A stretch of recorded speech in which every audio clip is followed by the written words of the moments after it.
Fight, Fiend, Forecast. I am back. Joseph, the host. That's me. I'm rocking Gucci Mink, and that shows confidence. We got 14 fights going down at the Apex UFC Vegas 101. Mackenzie Dern, Amanda Ribas rematch fight. We got the mic working. Everyone, like the video. Subscribe if you're just tuning in. This is your first time tuning into the Fight Fiend Forecast. Thank you for clicking the custom thumbnail. Thank you very much. Thank you. Let's go. We got to crush these picks. We got to kill it on this mid-card. Very mid card at the Apex. Dana White's backyard. You know how it is. 14 fights, not too bad though. And it's a rematch fight. I just said it. Main event is a rematch fight. Usually, rematches don't go down the same way as the first fight. This fight, we'll talk about it. I see it going down potentially different in the first fight. Remember, Amanda Ribas beat Mackenzie Dern 30-27 across the board. So it's going to be hard to go against her. It'd be hard to go against any girl, to be honest. In that main event, though, we got 14 fights. We're going to start it off with the first fight of the night, like we always do. Like the video, subscribe now. This fighter fighting his second fight in the UFC here. Yeah, it's not Khabib Nurmagomedov, but it is Nurullo Aliev, the Tajik Eagle, as a 5-1 favorite at this point. It's chalky. I know, but Khabib here in this spot probably wins. He was supposed to fight Yanel Ashmoose, which in my opinion, that was going to be a tougher fight for him. Now he gets Joe Solecki. Joe Solecki was dropped on his head. He's not winning this fight. His striking is not good. And Nurullo has never lost. I'm not going against this guy. The Tajik Eagle flies in this fight as a favorite and gets it done. Don't play it inside the distance because he likes to go to a decision. His wrestling is clean. He has ground and pound abilities, though, to get the knockout finish on the ground. He could get a submission. Anything could happen. I like him on the money line, but like I said, it's chalky, and you got to pay the price. But he gets it done here. He flies. Soars in this fight. He just doesn't fly. He soars in this fight. Right to a 30-27 decision if he can't get the finish. That's how confident I am in this massive favorite.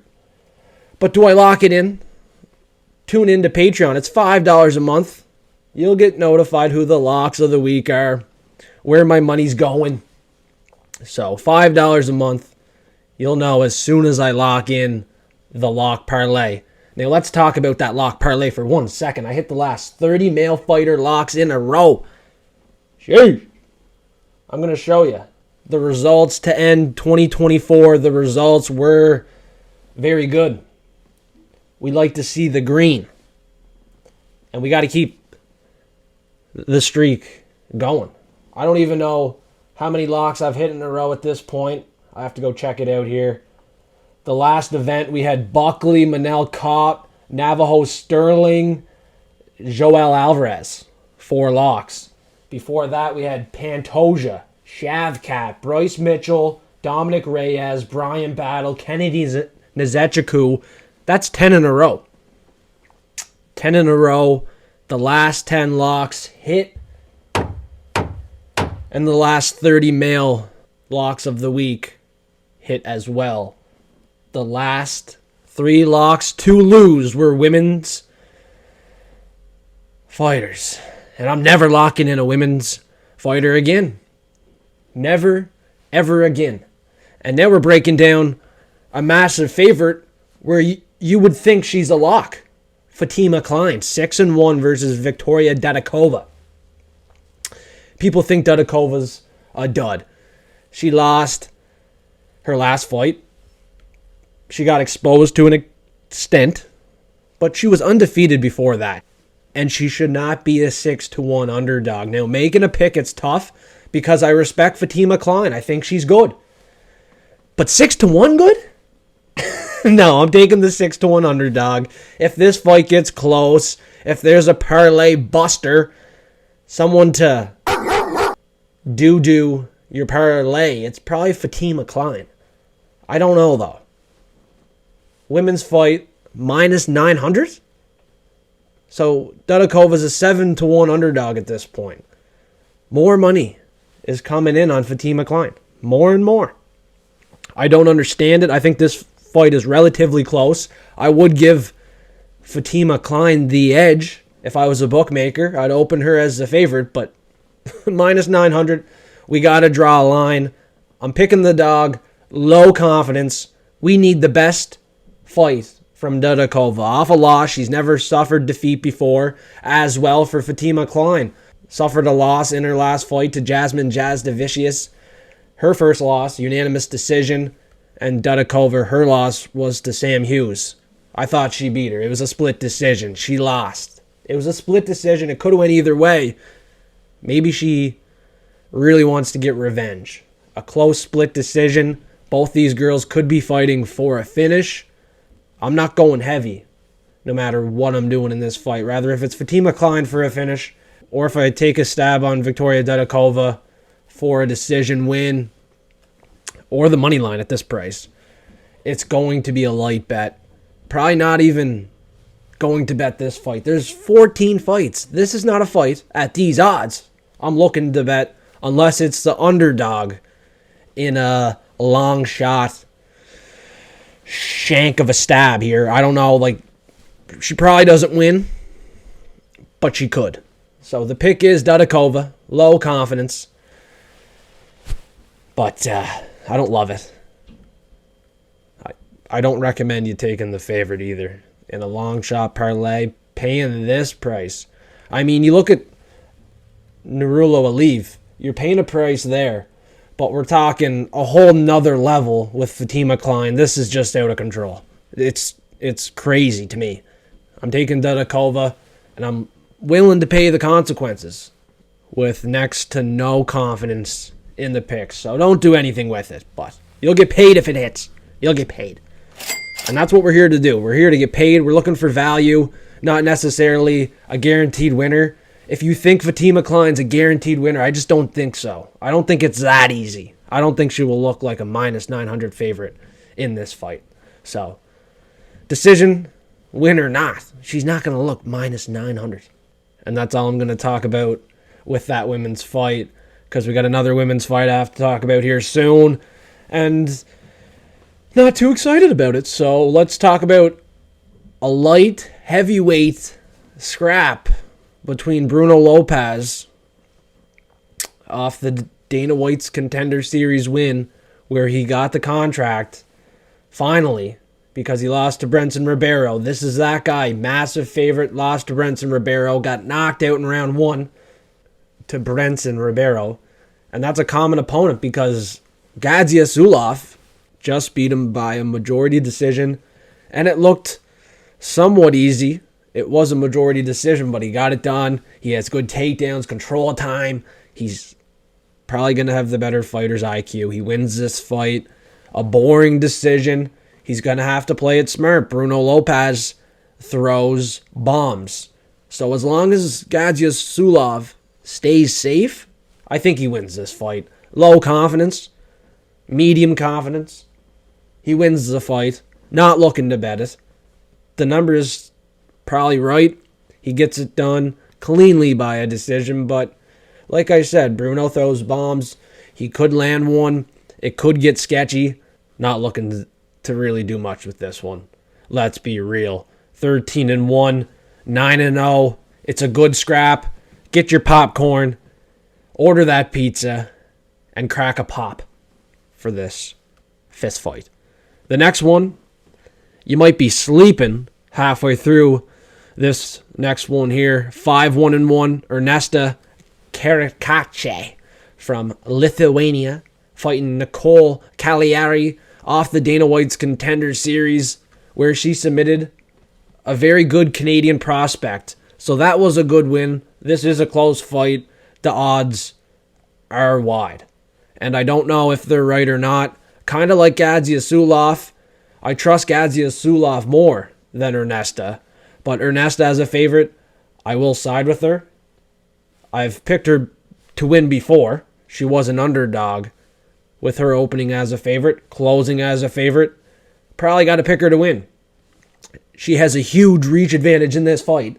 One clear reason why she is the pick, the only reason why she is this pick, because if the fight gets taken to the ground, I do think Caliari has the better Brazilian Jiu-Jitsu. She could get a submission in this fight. It's a dangerous fight to bet, to parlay if you're on the favorite. If you're on the underdog, she probably loses a decision. She probably can't get into boxing range to land anything on the feet, and she probably struggles to get a takedown. So no matter what side you're on, you're sweating. It's a women's fight. Just leave it off. Leave it off the parlays. It's a women's fight. The last 3 women's fights that I locked in and made a lock of the week all lost for me. If that's telling you anything, you can't trust these women's fighters. You can't. Don't do it. Ernesta's the pick as a favorite, but a $1 full card parlay is the only bet she will be in. Next fight, Preston Parsons, 11-5, fighting Jacobe Smith on short notice. Preston Parsons supposed to fight Andreas Gustafsson from the Dana White's Contender Series. Jacobe Smith, another guy that beat up a Canadian. Christian Savoy beat him up first round, smoked him. In this fight, Preston Parsons, I don't think he has the better striking, so I don't think he wins this fight. I don't think he has the better wrestling versus a collegiate All-American NCAA wrestler. Jacobe Smith, 9-0 undefeated MMA, has clean striking, ground and pound finishing capabilities.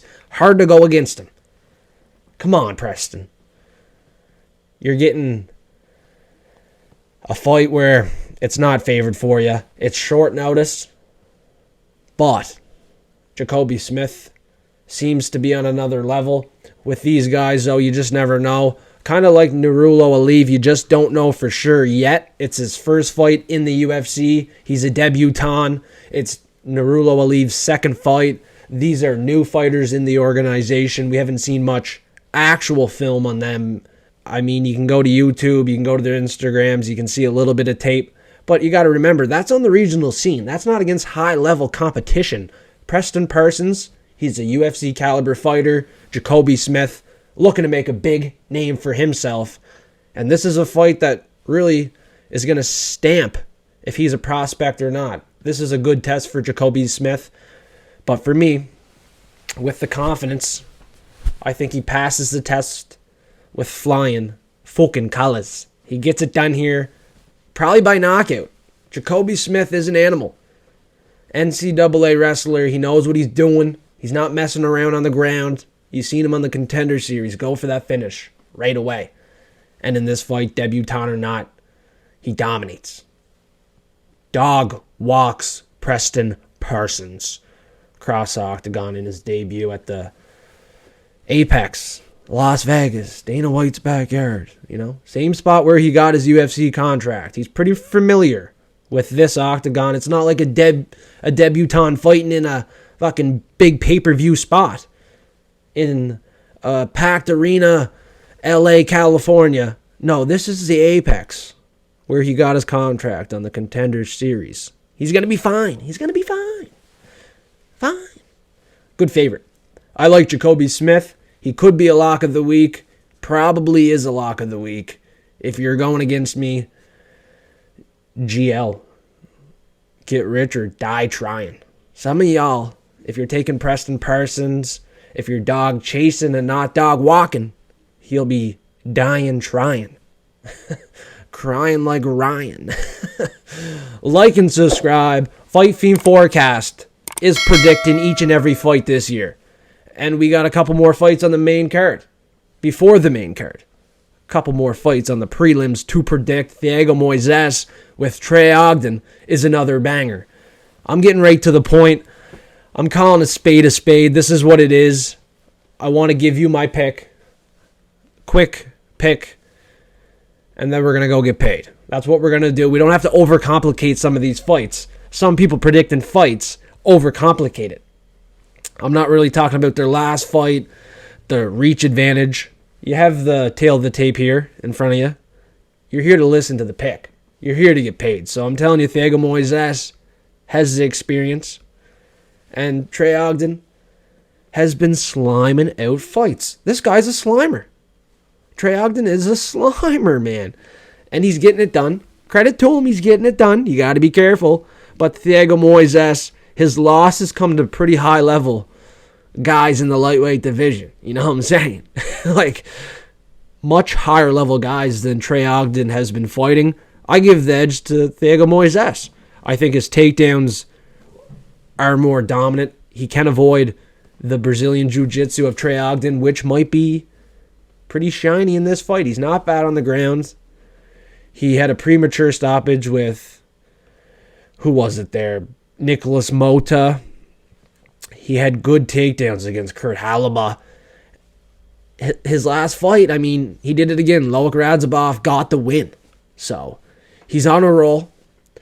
But winning his last 2 fights, basically his last 3, it's time for a loss. An outright loss. I'm taking Thiago Moises, who had a loss in his last fight to Ludovic Kline, 21-4, a higher level guy than 18-6 Trey Ogden. His win was to Mitch Ramirez, 8-1 prospect, beat him down with leg kicks.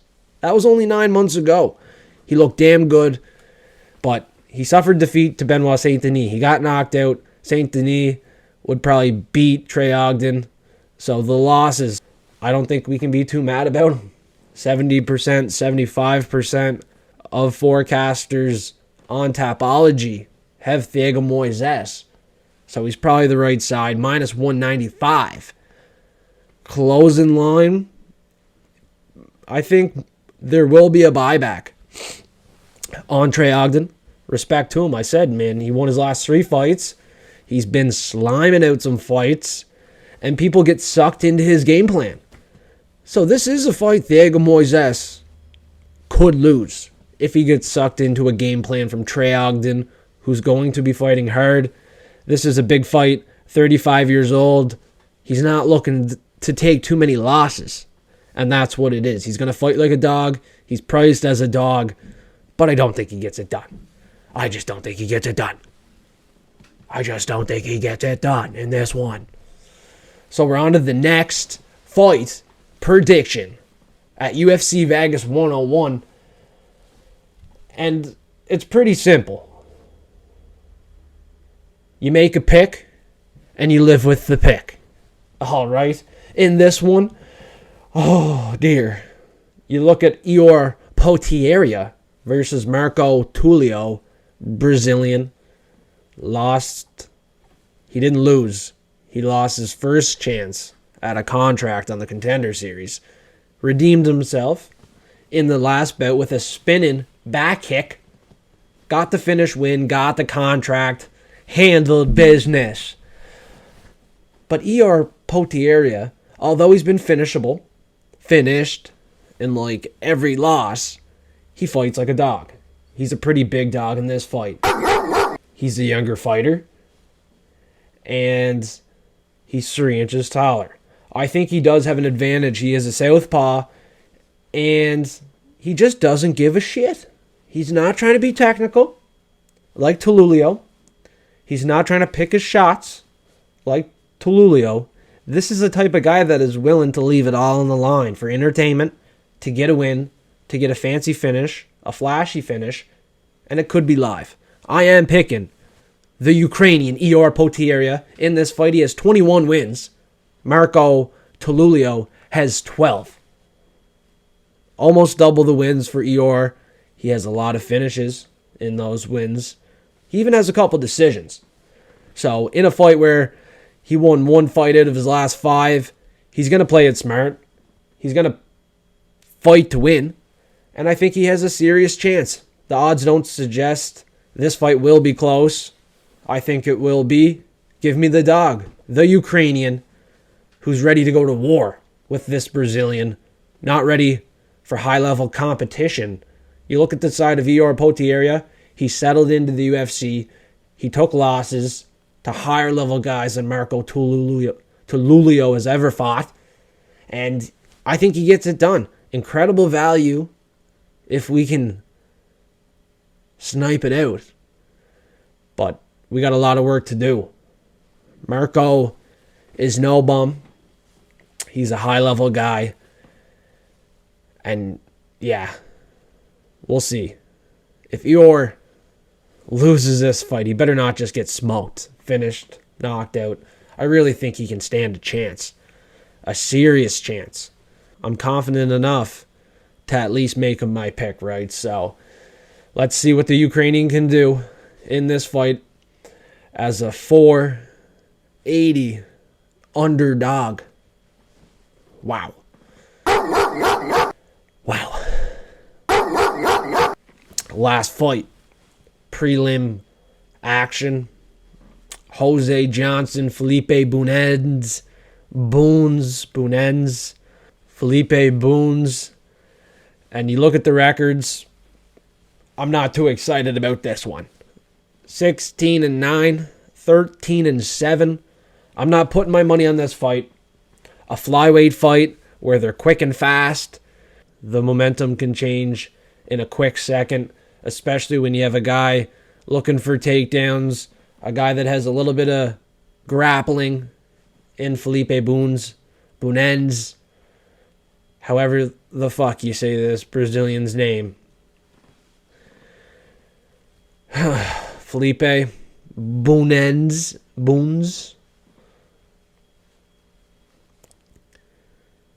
He's scrappy. He's slick on the ground. But I think Jose Johnson, with the reach advantage being his size for flyweight, he's going to weigh heavier on fight day, and he should not have a problem defending takedowns, keeping the fight on the feet, and being the cleaner striker in this fight. I'm taking Jose Johnson. Not too confident in the pick. So we're going to pour a shot. We need the liquid courage because Felipe's going to be crotch sniffing. He's going to be shooting takedowns. All we got to do is defend a couple of those, keep it on the feet, punch him in the face a few times, and the long shot parlay with Jose Johnson might be aight. Might be good. But other than a long shot parlay, I'm not doing anything with Jose Johnson. Not confident enough. I see some people taking Felipe bum, and that's craziness because I don't think he's UFC caliber. I think Jose Johnson is at the borderline point of being UFC caliber. Like, he's just at that point. And Felipe, I think he's just under that point. So it is a competitive fight, but I think Jose is just a little bit better. Just a little bit better. He is a favorite as well. And you got to think the bookies are pretty sharp. First fight card of the year. You think they'll be pretty sharp? You would think, huh?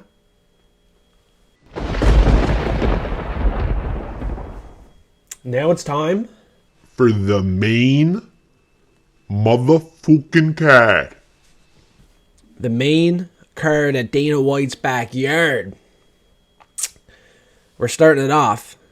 Hopefully, this is the correct bout order, because this fight is a banger. Uros Medic 10-2 versus Punahele Soriano. Now this fight here in particular could be a lock of the week. From Serbia, you've seen talent. Serious talent. In Dusko Todorovic? All jokes aside, I think Uros Medic is serious. He's a doctor. He means business. Look at his last fight. Uppercut win to Tim Means. Uppercut to the chin. Put that guy out. The guy that beat and the style that beat Uros Medic was Michael Orobai. A grinder, takedowns, control time. Now there is a path where Punahele has shown us he likes to go for takedowns, control time. A little bit worried about that. Just a little bit. But I think Uros Medic can keep it on the feet, snipe him at bay, keep his distance, and win this fight. That's all he has to do, win the fight. He doesn't have to go out there and get a knockout, but hey, he's won every single win by knockout, by finish.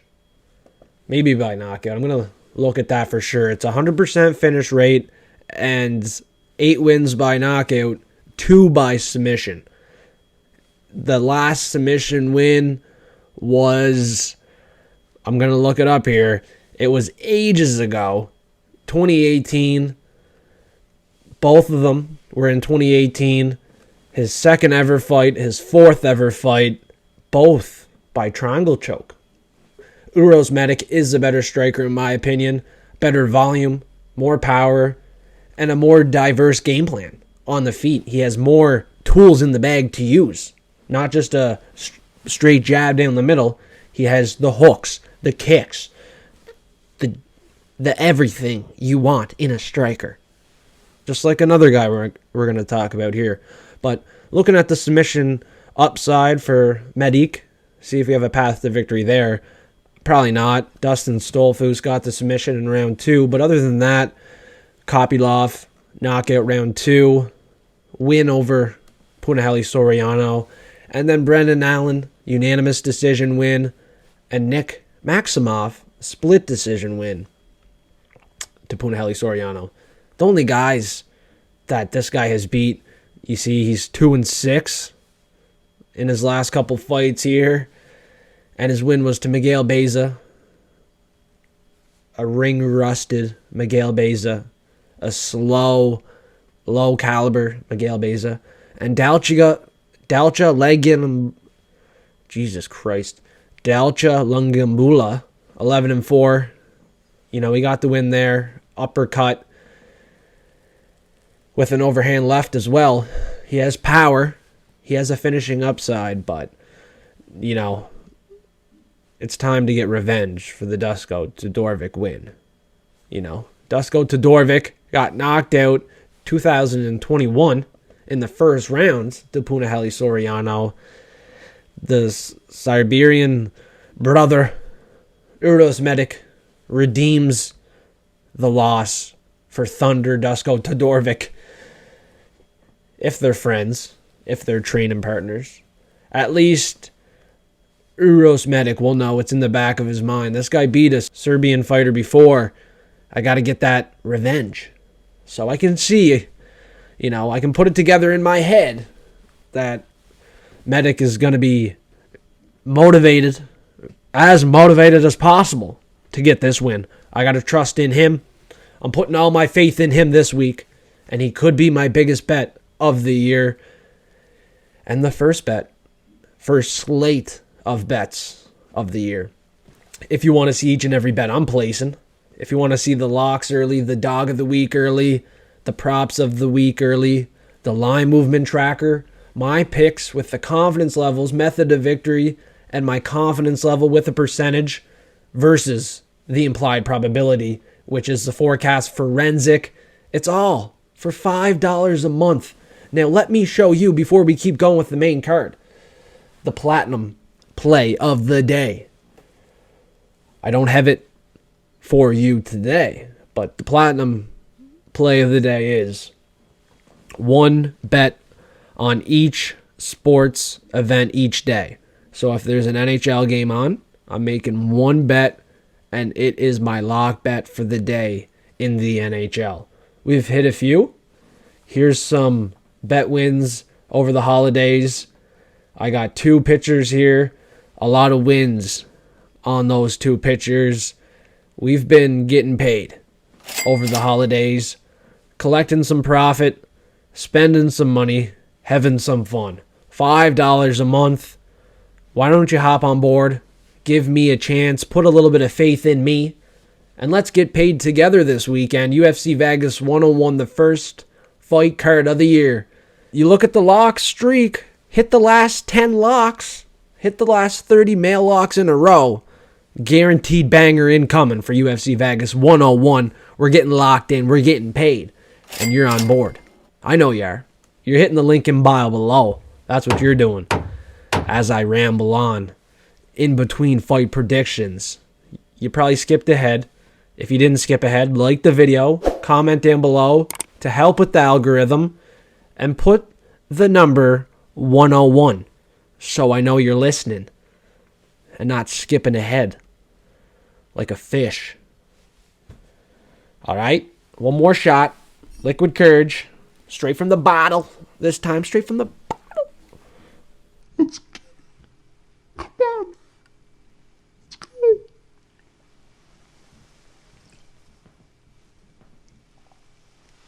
Let's go. Okay, enough silly business. We're getting straight to it. We're getting paid with the next fight of the night in Dana White's backyard. Austin Bashi is a good prospect, and I don't think the prospect killer Christian Rodriguez is getting it done in this one. You know, in fights he's struggling.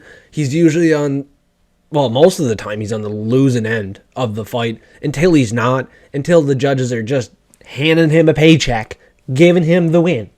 You know, in this fight, that's not happening. That's not happening. It's just not happening. Austin Bashi is a good prospect. He's built his record up before entering the UFC. He has a ton of experience, and he's the better athlete. I think he has a better cardio, and he has a high IQ. He's going to play it smart in round one, get his reads, and wear down the tank of Christian Rodriguez. Austin Bashi will find holes to beat this guy up. C-Rod, in my opinion, he's a mid-level fighter, kind of like this fight card, and he's going to have a lot of action on him this time around. In this fight, as a dog, bookies aren't going to pay out that many people on this dog. And a lot of that money, let me tell you, is probably going to be sharp money because all these smart people wearing their suits and ties are taking Christian Rodriguez, acting like they know what they're doing. But anyone can do this. Christian Rodriguez, in my opinion, the prospect killer, isn't getting lucky in this fight with Bashi. Undefeated.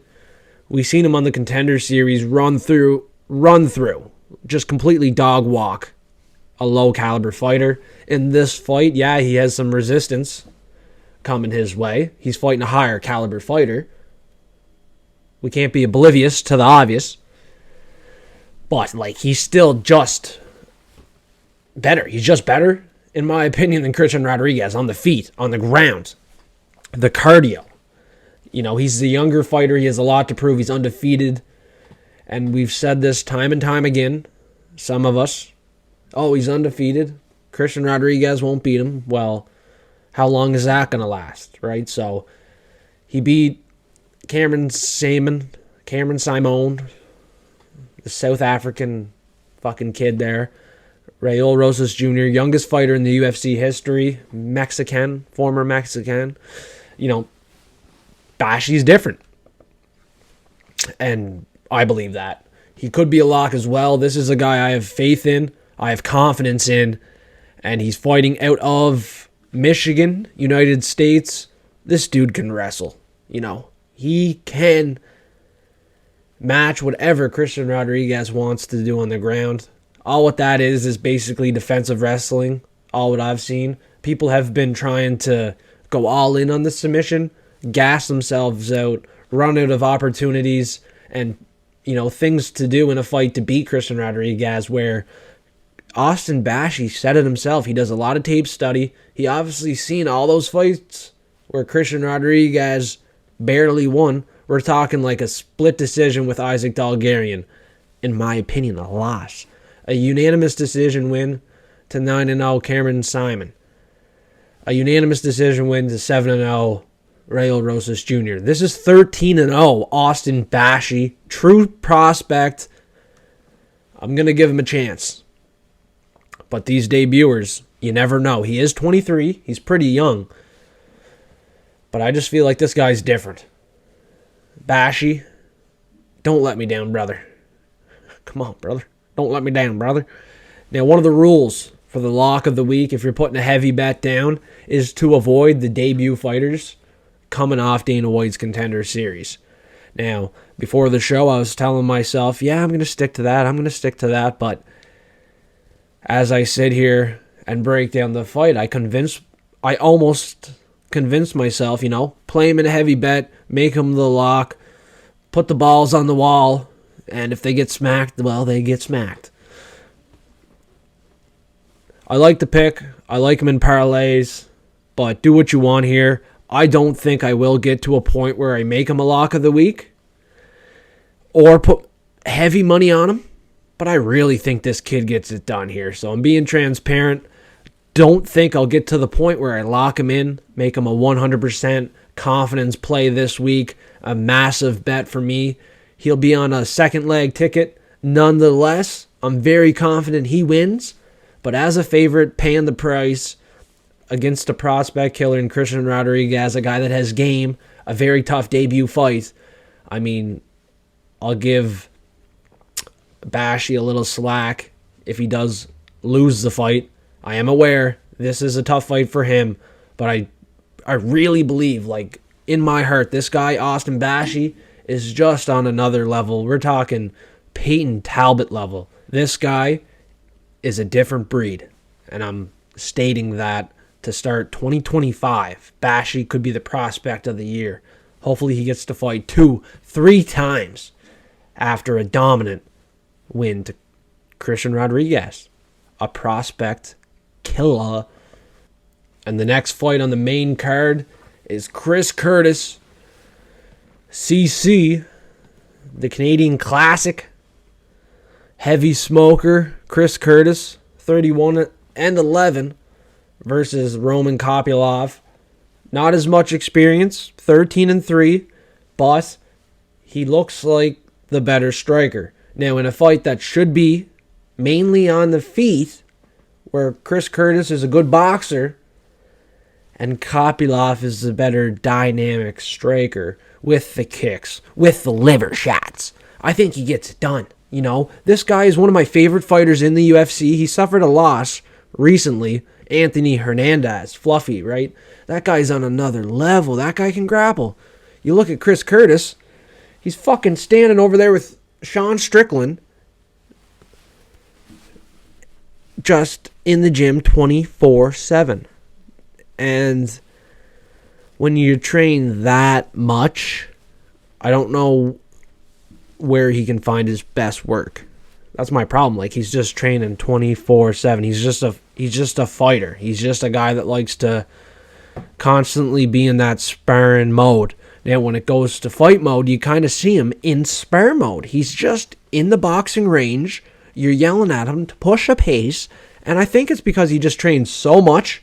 He's just sparring out there, just kind of boxing and sparring. And in a fight like that, he gets picked apart versus Roman Kopylov. And if he tries to get into close boxing range, where Kopylov probably keeps his distance in this fight, tries to sucker Chris Curtis into boxing range where he can find a hook, he can find a body shot to end it, I think Kopylov just picks him apart at range and either sucks him into close boxing range where he can find his knockout finish. Chris Curtis is playing with a killer in Kopylov, and it doesn't matter what the game plan is. I mean, Chris Curtis is going to be looking for ways out of this fight, in my opinion. He gets picked apart. Roman Kopylov is the pick. He's probably a lock of the week with Medic, my two most confident picks on the entire card. But you look at Bashi, he could be a leg too. Another high confidence pick for me, I would say Jacobe Smith. He could be on the first leg there. I mean, this guy is a next level wrestler, and Preston Parsons on the feet has nothing to offer when you know Jacobe Smith can really punch in his lights. Other than that, Nurullo Aliev, first fight of the night, I think he is a good favorite. A clear favorite. One that should be an easy cash in. But those are the main ones on this card. Everyone else, be aware, be careful. Don't put too much money on it. If you want to see how much money I'm putting on these fights, If I put 1,000 down on one bet, $50 a unit for me this year. We're up in the bankroll. We've doubled up the bankroll from $25 to $50. So we're moving on up the ladder here. Fight Fiend forecast, I'm telling you, before long, we're going to be sitting ringside watching these fights with the Gucci mink on, having a couple shots. I own a construction company doing carpentry. I got a red seal, so, I am blue collar. I respect all the blue collar boys tuning in, getting the picks, looking to get paid, spending some of the paycheck on these fights, looking for the most accurate picks possible. If you're tuning in, I'm assuming if you're here, you've tuned in before, you've cashed in with me before, and you're looking to do it again for another year. So let's do it. Like I said, the last 30 male locks hit. The last 10 locks hit. We're confident this week. We're taking some dogs. We're taking a couple dogs. But if they win, we get paid big. 3 fights left. We are ready to go. We got Cesar Almeida and Abdul Razak Al Hassan in a fight where it's kind of like a lot of other fights on this card. This fight should stay on the feet. A lot of these fights in Dana White's backyard should stay on the feet. And you get a high-level kickboxer, Cesar Almeida. You would think he's the favorite. He is the favorite. He's a wide one. But you would think he has major success. But he's fighting a guy that knows some judo. He has power on the feet. And you can't just sit there and strike with this guy because you're playing with fire. Another underdog where it's a little wide. I see why. His record is 12-6. He knocked out Claudio Ribeiro. He knocked out Alessio Di Chirico. And he definitely, No, he didn't get knocked out to Joaquin Buckley. Yeah, see, he got a split decision loss. A decision loss to Joaquin Buckley. A split decision. 2 years ago, 10 months. That just shows you.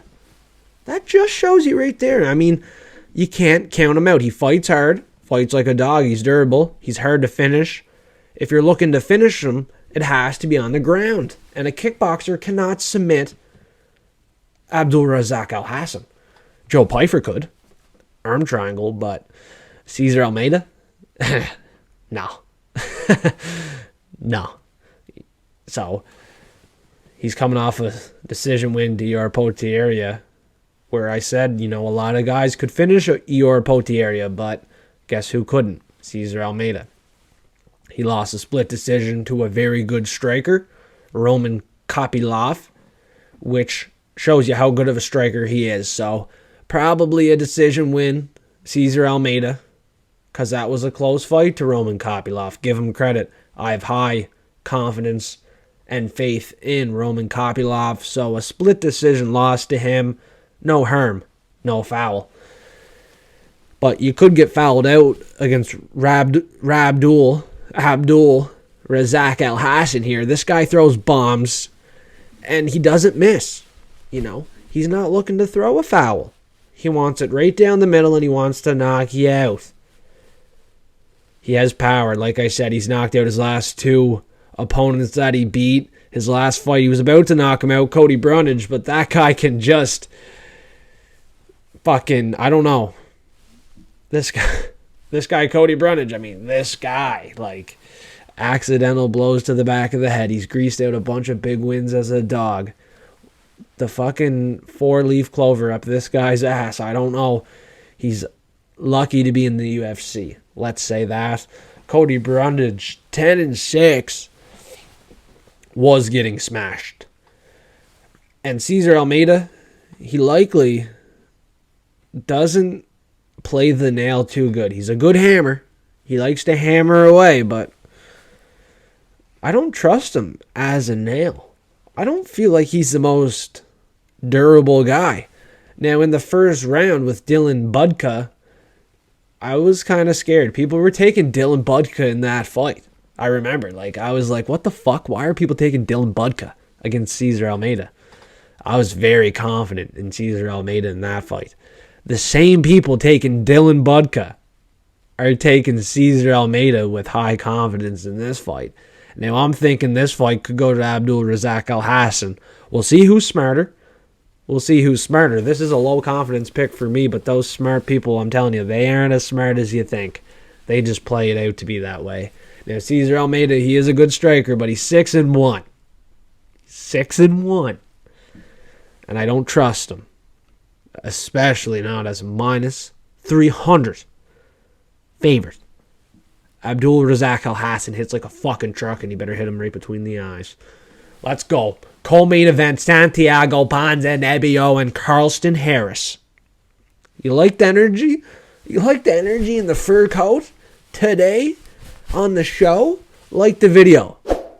Suplex the subscribe button. We're predicting each and every fight this year. I'm not freaking kidding. You know, to bet each and every fight I think would be clinically insane. Because Carlston Harris and Ponzinibbio is a close fight now. 19-6, Carlston Harris. 29-8, Ponzinibbio. You would think the edge goes to Ponzinibbio. Now, if that was a common trend, the money would come in, the odds would start to change, and that is exactly what has happened here. A lot of people on the public side have been taking Ponzinibbio, a veteran, as a dog. And now you look at Carlston Harris, he's taken losses to much higher level competition, guys like Shavkat Rakhmonov. He's fighting the higher level guys. Now he takes the loss to Shavkat. He beat Impa Kasaganai, the PFL glory boy. He beat Jared Gooden, unanimous decision. So he plays a good fight. He fights a clean fight. It's a coin flip. I do like Carlston Harris. You know, his losses, the 2 out of his last 5 losses, not 4 to the last 5. When you look at the Ponzinibbio side, I mean, a loss to Shavkat, a loss to Chaos Williams. You look at Ponzinibbio, this dude lost a split decision to Muslim Salikov, fucking 40 years old. He lost to Kevin Holland, got cold cocked with a left hook. He got fucking knocked out, or split decision loss to Michel Pieda. He has split decision loss to Geoff Neal. He's taken these guys to close fights, but he's just on the wrong end of it. Now maybe this is when he finally gets back in the win column. You see him 2 losses in a row here. A couple of split decisions. 3 split decisions out of his last 4 fights. Maybe this is a split decision win for him. One that finally goes his way. But the trend for me is just not indicating that. He's the older fighter. He's fighting a guy that has higher level losses.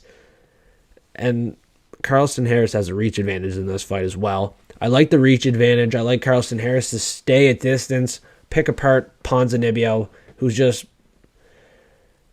kind of given away what he's good at this point in his career. He's been around so long. He's fought so many times in the UFC.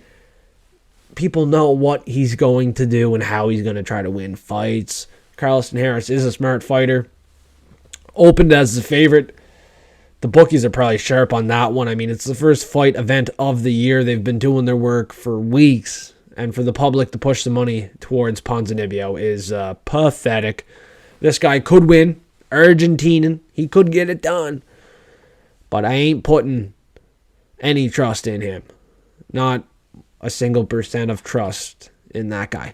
I mean, Carlston Harris is off a loss as well. Got knocked out 7 months ago. I do see this fight going to a decision. The judges will have to decide it. And there goes a big plow truck. It's snowing here in Canada. And I got to go shovel 3 o'clock, 4 o'clock in the morning. So let's keep it going. I'm taking Carlston Harris to win a decision. I see the fight going to a decision. Ponzinibbio is good. He's tough. He's durable. Carlston Harris coming off a knockout loss. He's going to be patient. He's going to be hesitant after getting knocked out. Ponzinibbio, that's a good path to victory for him, getting that knockout shot. But with Carlston Harris being cautious, it'll be hard to find that knockout punch. I could see this fight going down exactly how Jared Gooden lost to Carlston Harris. Unanimous decision win. Potential for the knockout for either guy in this fight. So pick your poison. I don't see a world where you think Carlston Harris or Ponzinibbio is a clear pick, a clear win. Maybe you are a genie, some kind of sidekick. You know something I don't. You got the script. I doubt it, though. This is a fight you leave off. Co-main event, 50-50 fight. Books have indicated that. They respect the money somewhat coming in on Ponzinibbio. I mean, if it's a wide line, I'd probably just go with the dog. But in a 50-50 fight, breaking it down, watching the tape study, I like Carlston Harris slightly in this fight. Now to end off the main card, we got the main event, Mackenzie Dern, Amanda Ribas, their second fight. I talked about it on the intro. Amanda Ribas beat this girl 30-27 across the board in their first fight. This one is a 5-rounder. Mackenzie Dern hasn't changed much since that first fight. I mean, her striking hasn't really gotten that much better. Her takedowns aren't that dominant. And Ribas is a hungry, blood-sucking fighter. She's like a vampire. She just does not stop. She gets hit, and she just walks through it. She doesn't give a shit. Mackenzie Dern, she'll start to slow down. She'll start to lose confidence. But Amanda Ribas, she'll just keep going and going and going. And I can bet on a girl like that. She gets after it. She gets it done in this fight. Second time around. Just be careful on this one. It's a women's fight. At the end of the fucking day, anything can happen. It's a low confidence pick for me. But with the scorecards that you would see, 30-27, 30-27, 30-27, with the last 5 fights for both of these girls, you got to go with Amanda Ribas in the rematch fight. Starting off the year with this fight is kind of a bummer. It's a good fight, but a main event fight, kind of a bummer. Makes it a pretty mid-card. Mackenzie Dern is not looking at a title anytime soon. And you look the other way at Ribas, I don't think she's looking at a title anytime soon. So what are we doing here? A rematch fight to start the year off? This is how we get people excited about fights starting back up again. This is how we get new people triggered into watching fights. No. It's happening in LA with Islam Makhachev defending his belt against Arman Tsarukyan. So make sure you stay tuned for the next full card prediction show where I break down each and every fight, looking to collect bags once again. Hopefully you liked each and every pick this week. I know I took a couple dogs, but we got to go chasing. But at the same time, we got to go walking, and we'll dog walk every pick that we had confidence in, looking to collect these bags as we always do. Starting the year off fresh, rocking Gucci mink, showing our confidence, and looking to get fucking paid. Let's go, Fight Fiends forecasters. Thank you for tuning in. Like the video, subscribe to the video, comment on the video, and tune in for the Props and Parlay show. Tune in for UFC 311. Tune in for each and every fight night this freaking year. Let's get paid together. It is us versus the bookies, and those bookies are getting beat the fuck up this week in Dana White's backyard. Cheers, everybody. Get that liquid courage into you. I'm all out. Don't got a single sip left. Oh, yes, I do. It's dripping all over my hand.